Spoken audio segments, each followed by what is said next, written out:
सातपुड्यात कडाक्याच्या थंडीत हाडं उठायची वेळ. भाताच्या पेंढ्यांवर जमली बर्फाची चादर. नंदुरबार जिल्ह्यातील सातपुडा पर्वतरांगांमध्ये गेल्या 2 दिवसांपासून तापमानात मोठी घसरण झाली असून कडाक्याच्या थंडीने जनजीवन विस्कळीत झाले. विशेषतः सातपुड्यातील अतिदुर्गम आणि डोंगराळ भागामध्ये तापमान एवढे खाली घसरले आहे की दवबिंदू गोठल्याचे चित्र पाहायला मिळते. थंडीचा हा तीव्र प्रकोप पहाटेच्या वेळी अधिक जाणवत असून सकाळी उघड्यावर असलेल्या पिकांवर गोठलेले दव स्पष्टपणे दिसून येत आहे.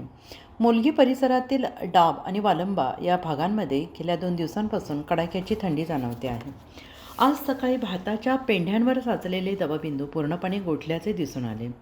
भाताच्या हिरव्या पेंढ्यांवर पसरलेली ही गोठलेली दवबिंदूंची थर जणू काही बर्फाची पातळ चादर पसरल्याचा भास निर्माण करत होती.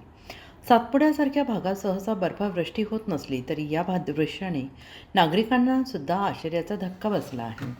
तापमानातील या तीव्र घसरणीचा सर्वाधिक परिणाम आदिवासी आणि ग्रामीण भागांमध्ये जाणवतो आहे.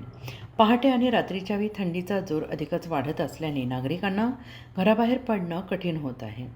थंडीपासून बचाव करण्यासाठी गावागावात शेकोट्या पेटवलेल्या दिसून येत असून लहान मुले, वृद्ध आणि महिलांना विशेष काळजी घ्यावी लागते आहे.